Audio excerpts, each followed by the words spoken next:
Bismillahirrahmanirrahim. Assalamu alaikum wa rahmatullahi wa barakatuhu. Now we are going to discuss how to differentiate between myths and reality, and what is the value of truth and what is the ultimate resource in the world.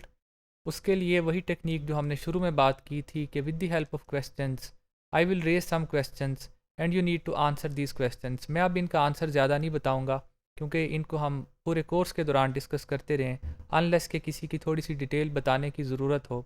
Question बजाते ख़ुद answer की तरफ लेके जाते हैं और उसके ज़रिए से आप इल्म को हासिल कर सकते हैं और क्रिटिकली एनालाइज कर सकते हैं। तो the first question is raw material and energy are getting less और more scarce in the world. कि जो दुनिया में एनर्जी है जैसे कि ऑयल है और दूसरी एनर्जी के जो सोर्सेज हैं या जो रॉ मटेरियल है, क्या वो दुनिया में उनकी किल्लत हो रही है या वो कसरत से पाए जाते हैं? इसका आंसर आपको कैसे मिल सकता है? इसको हमने रिसोर्सेज का जब चैप्टर पढ़ा था तो तब आपने देखा था। अभी इसको देखने के लिए सिंपल ये है कि आप जाएं और सर्च करें कि ज़्यादातर चीज़ों की कीमतें बढ़ रही हैं कि कम हो रही हैं। अगर कीमतें बढ़ रही हों तो वो स्केर्स हैं और उनकी किल्लत है। अगर उनकी कीमतें कम हो रही हैं तो इसका मतलब ये है कि उनकी किल्लत नहीं है। इसमें इस चीज़ का ख्याल रखना होता है कि चूँकि ये एक लॉन्ग टर्म टॉपिक है, आप 1 साल 2 साल की बुनियाद पे किसी की इकनॉमिक परफॉर्मेंस या किसी कीमत के ट्रेंड को नहीं ज़ाहिर कर सकते। आपको 10 साल 15 साल 20 साल के अरसे को देखना होता है, 50 साल या 100 साल के अरसे को देखना होता है। और दूसरी चीज़ आपने ये देखनी है कि ये प्राइसेस रियल हों, नॉमिनल टर्म्स में ना हों। नॉमिनल टर्म्स में और रियल टर्म्स में फ़र्क ये है कि फ़ॉर एग्ज़ाम्पल इस साल अगर आपकी सैलरी 40,000 से 50,000 बढ़ी है और बज़ाहिर आपको ये लगता है कि आपकी सैलरी में इंक्रीज़ है, लेकिन अगर इन्फ्लेशन इससे ज़्यादा हुई है तो इसका मतलब ये होगा कि आपकी रियल टर्म्स में सैलरी एक्चुअली कम होगी। मसलन आजकल लोग कह रहे हैं कि इस साल हुकूमत ने टैक्सेस सैलरीज़ पे बढ़ाए हैं, तो बज़ाहिर आपकी सैलरी बढ़ी होगी या इन्फ्लेशन की वजह से आपको ये फ़ील होगा कि मेरी कुव्वत ख़रीद पहले से भी कम है, तो रियल टर्म्स में आपकी सैलरी कम हो चुकी होगी। तो रियल टर्म्स में अगर प्राइसेस बढ़ें तो हम कहते हैं कि चीज़ों की शॉर्टेज है और चीज़ों की डिमांड ज़्यादा है। लेकिन अगर रियल टर्म्स में प्राइसेस कम हों तो इसका मतलब ये है कि चीज़ों की शॉर्टेज नहीं है बल्कि उनकी सप्लाई ज़्यादा है। So first of all you need to see that whether the prices of most of the raw materials are increasing और decreasing. The answer can be only yes और नो। इसके दरमियान कुछ नहीं होगा। अगर येस होगा तो there is a shortage, if there is no then it means there is not a shortage. दूसरी चीज़ आपने देखनी है कि whether the food supply of the world is improving और डिटीरियरेटिंग। कि दुनिया में जो फूड सप्लाई है वो बढ़ रही है कि कम हो रही है। इसके लिए जो वेबसाइट आपने विज़िट करनी है उसका नाम है वर्ल्ड फूड ऑर्गेनाइजेशन।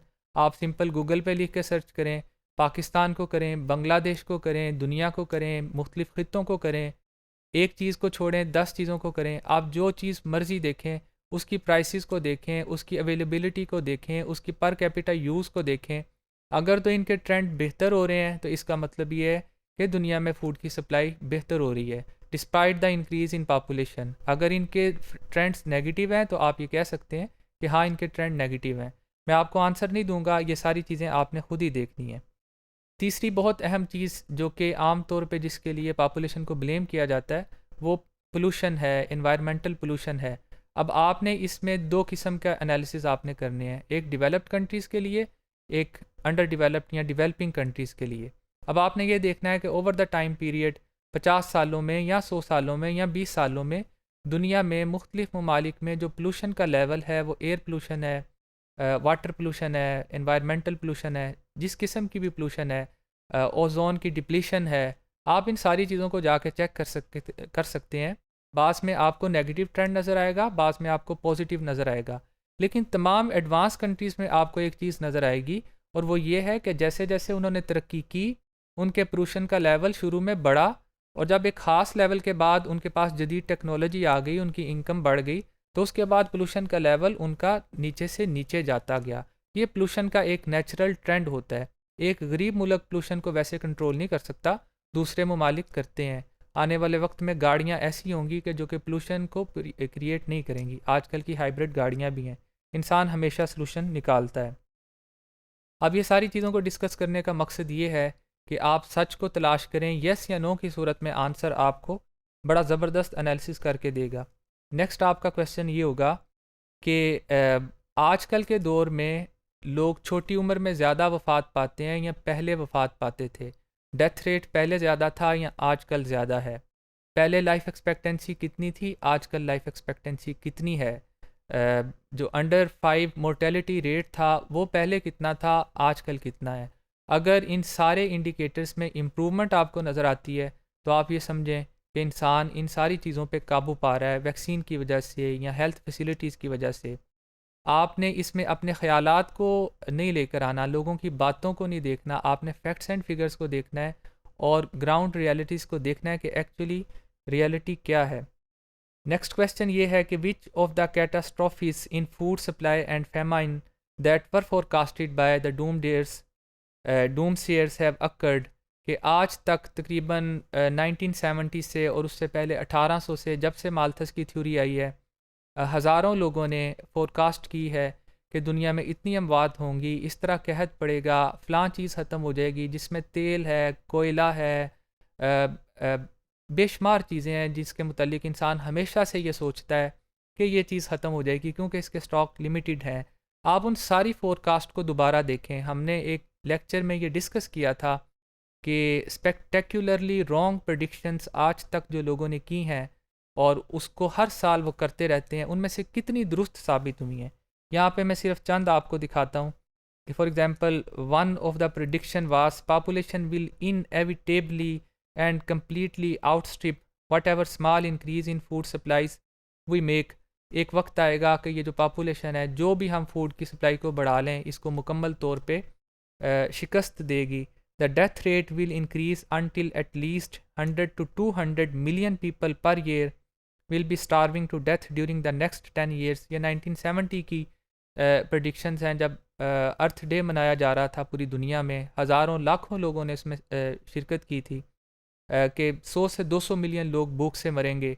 कब ये वाक़या हुआ है? अब आज उस चीज़ को तकरीबन काफ़ी अरसा गुजर गया, 60 साल गुजर गए हैं। हर साल ये होता है, हर साल आप इस तरह की प्रेडिक्शंस करते हैं। आपको इसका प्रूफ ढूंढना चाहिए कि ये कब हुए हैं। Between 1980 to 1989 some 4 billion people including 65 million American would die due to great die off. ये भी प्रेडिक्शंस हैं और ये उस शख्स की प्रेडिक्शंस हैं जो जिसने बेस्ट सेलिंग बुक्स लिखी हैं।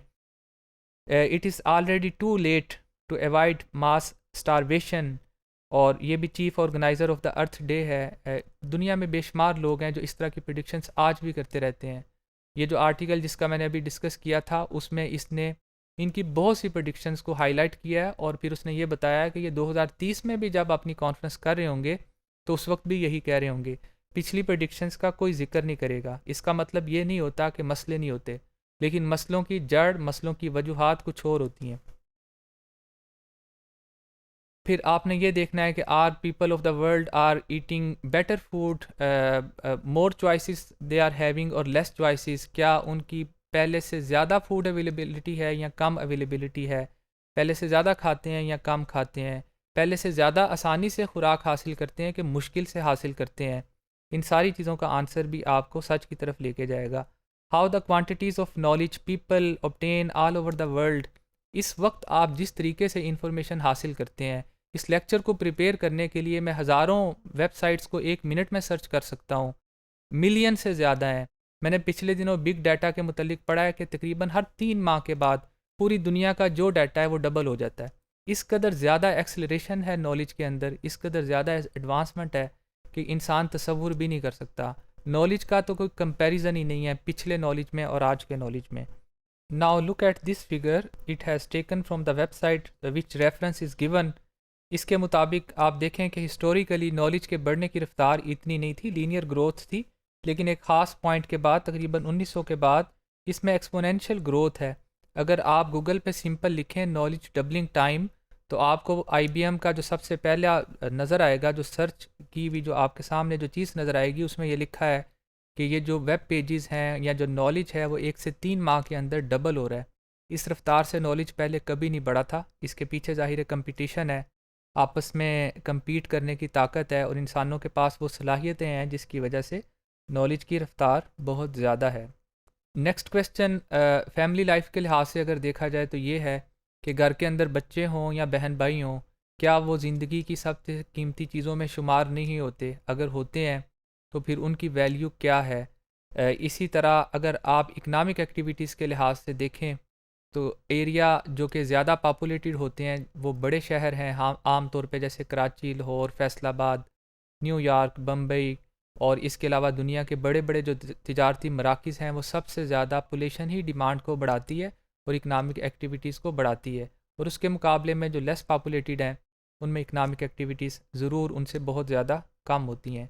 इसी तरह के फर्दर क्वेश्चंस को हम नेक्स्ट मॉड्यूल में रेज़ करते हैं।